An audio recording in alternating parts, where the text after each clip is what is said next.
In this example, we're going to look at how to instantiate a power copy across this 3D curve based on a given number of times. I think we'll use 10.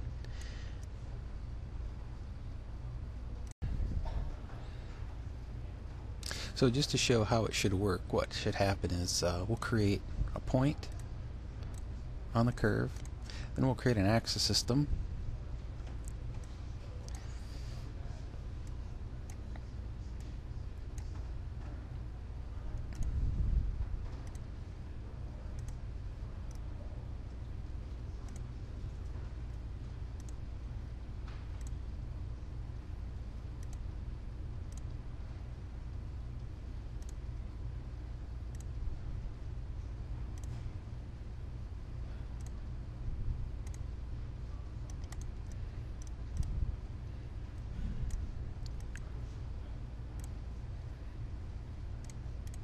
Okay, so it'll be something like this, where we'll keep the maybe like the x leg of the axis system tangent to the curve, and then we'll provide a given number or set number of spacings across this curve, and then we'll populate our power copy on top of that. So it would go something like this then, based on that axis system.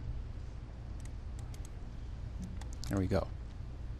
So that'll be the outcome of our application.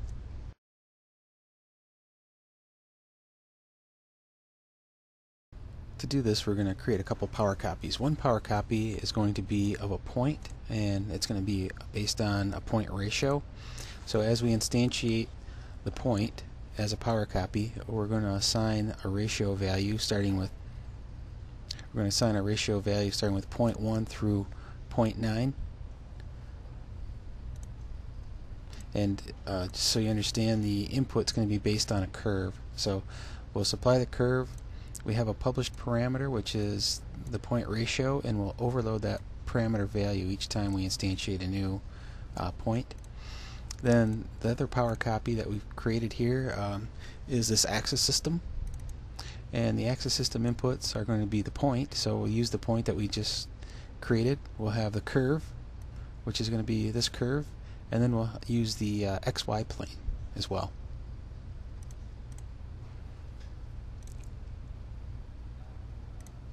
So all of these are now captured in the catalog. We have the ratio on curve, and we also have tangent to curve.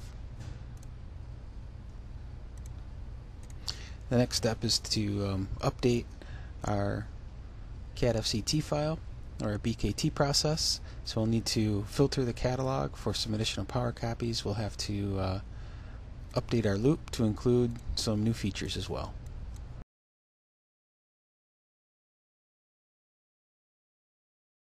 You can see that this curve is a three-dimensional curve. It doesn't lie on a plane or anything, so we couldn't use our regular sketch pattern or anything like that. So we needed to come up with our own way to pattern power copies across that three-dimensional curve.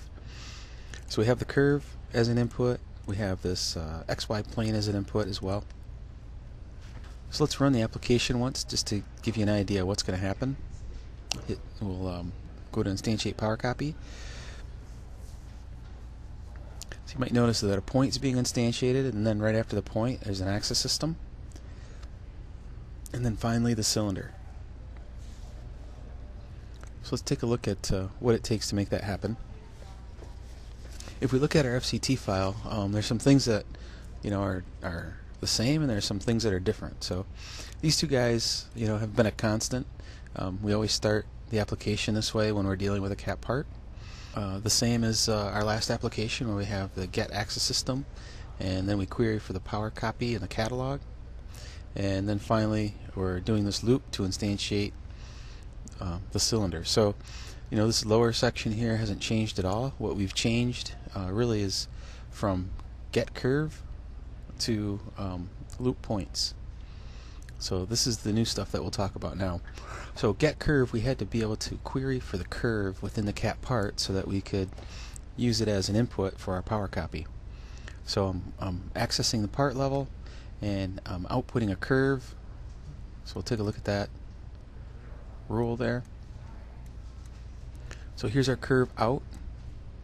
Here's the part that we're querying. We use the .find command and I'm searching for a curve that is named curve. So then that output will be used later to instantiate the point and to instantiate the axis.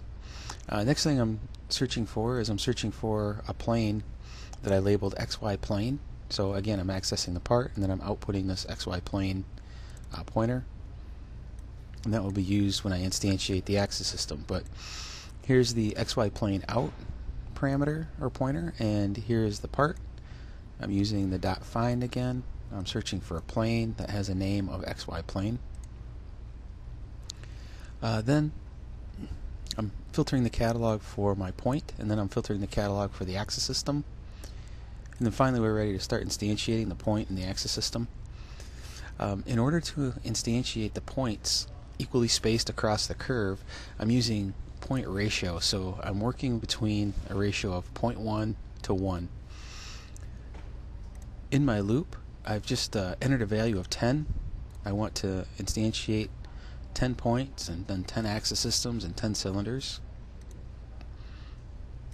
So I made a small rule that would convert that iteration, that count, from 1 to 10 to a ratio being 0.1 to 1. We'll take a quick look at what that looks like. So here's my ratio value that I'm going to access later. Here's the iteration count, so as it counts from 1 to 10, and each value is being multiplied by 0.1. So that iteration, that ratio value, is being overloaded in the power copy here. So every time I instantiate a point, I'm getting the current value. I'm getting the current value of this ratio out. So the first time it'd be 0.1, then 0.2, 0.3, and so forth. Then we're accessing the curve that we queried for above in the rule, and then finally instantiating the points. For the axis system, I need the points, and the points are constantly changing. So the first time the loop runs, it instantiates 1 point, and then we have 2, and then all the way to 10. So what I've done is I'm creating a list, a temporary list that's only available in the rule, and then I'm grabbing the last point that's in the list. That's the most current point. And then that point is being used here. So when I instantiate the axis system, I'm overloading that point, I'm overloading the XY plane, and overloading the curve on instantiation. And then of course finally we're getting the axis system list, and I'm getting the power copy, and then I'm instantiating the cylinders. So let's take another look at it again.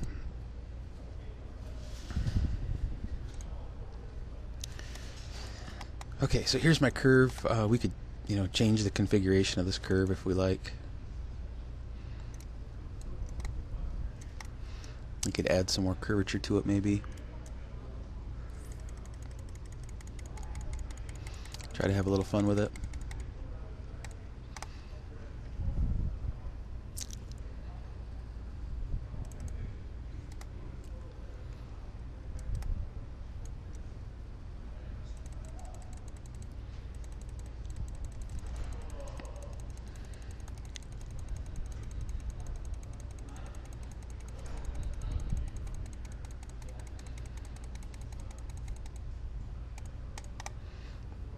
Okay, maybe something like that.